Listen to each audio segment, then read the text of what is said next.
My name is Elizabeth Ramona, and my very brief message today is about ethics. And I'm taking a passage from the Ethics for the New Millennium, His Holiness the Dalai Lama.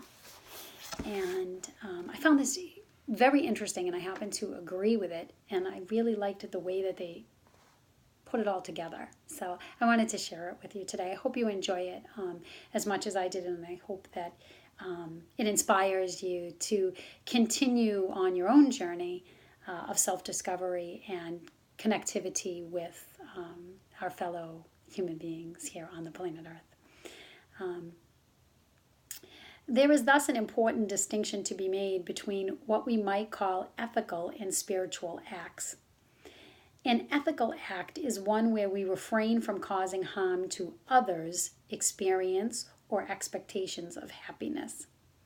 Spiritual acts we can describe in terms of qualities like love, compassion, patience, forgiveness, humility, tolerance, and so on, which presume some level of concern for others' well-being.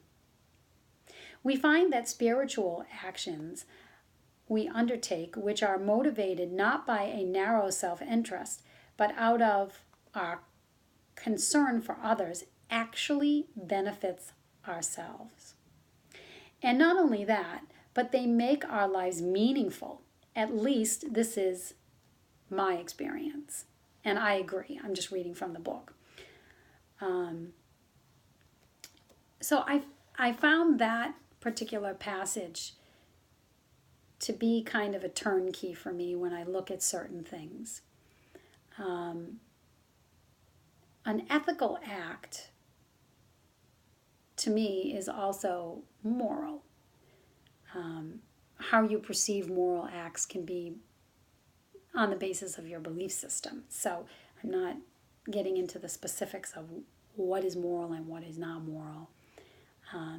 But I think that overall, if you just look at things from this description of what an ethical act is,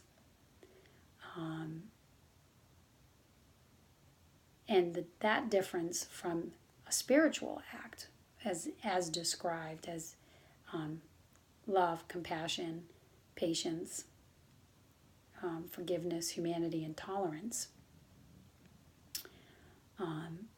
that those things not only are for ourselves, but for others. Or they're not only for others, but they're for ourselves. Spirituality, in my belief, is not a self-interest. It is an all-interest. I was trying to think of the right word. So for now, I'll just use all-interest.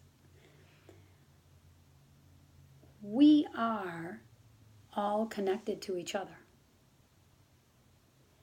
And we forget this because we have an ego, because we are an individual. That's a good thing.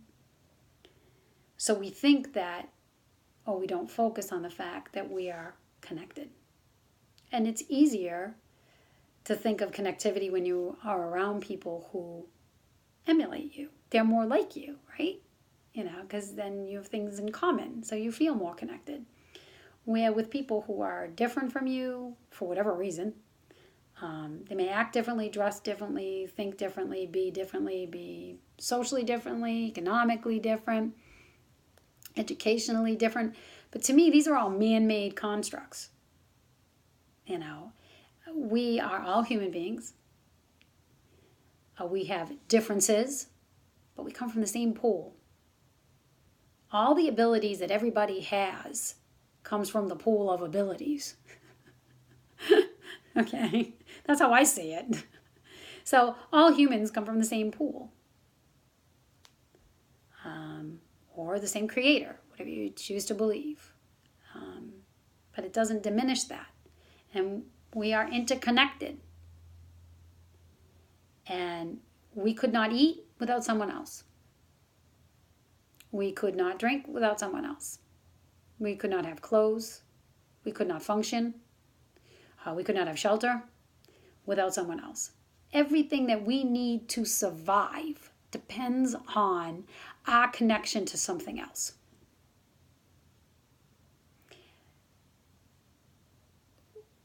It is important that we understand this, that we honor this, and that we live this.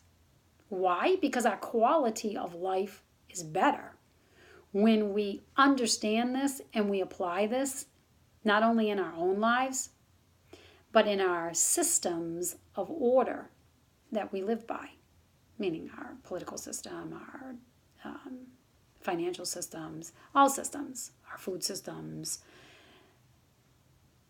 If we produce what we use, if we recycle, if we renew, everyone benefits. When we don't do that, we have these pockets of poverty. And I don't mean poverty just as in money. I mean lack of creativity, lack of skill set, lack of diversity of thought, diversity of skill, diversity of mind, diversity of health. We have lack of things when we disconnect. We get ill. We get a disease, a dis-ease, because we're not in connection with our body, with the earth. Is disease a part of our human equation? Probably. We're not advanced enough not to be. But why is it so extreme? Why is it there's so much of it? Why is it so hard to move through it? I think that all of those extreme factors come from a disconnection. A disconnection on many levels. So spirituality is a journey to understand oneself. Oneself in relation to the self, oneself in relation to God, if you believe in a creator, or gods. But it is also, and equally important, an acknowledgement, an everyday living, rejoicing, celebration, happiness, learning about our connectivity to each other. Just as a woman births a child, there is a connection. But it is that counterpart of the father with the mother, creating the child. Connection. Animals to each other, connection. People to animals, connection. People to the earth, connection. We are connected to everything. You know that old adage, what you put in, you get out? Garbage in, garbage out. Faith in, faith out. Love in, love out. Happiness in, happiness out. If we sustain what we use, we become sustainable. If we make choices based on our connectivity, we are less likely to hurt or offend another.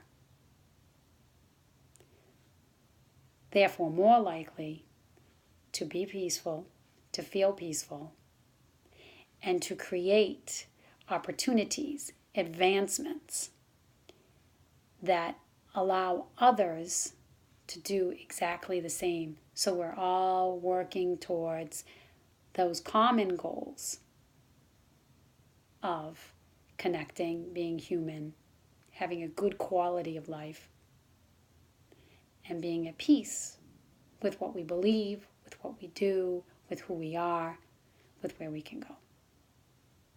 And that is the world that many, many, many people are striving to create. Thank you for listening. and have a blessed, blessed week.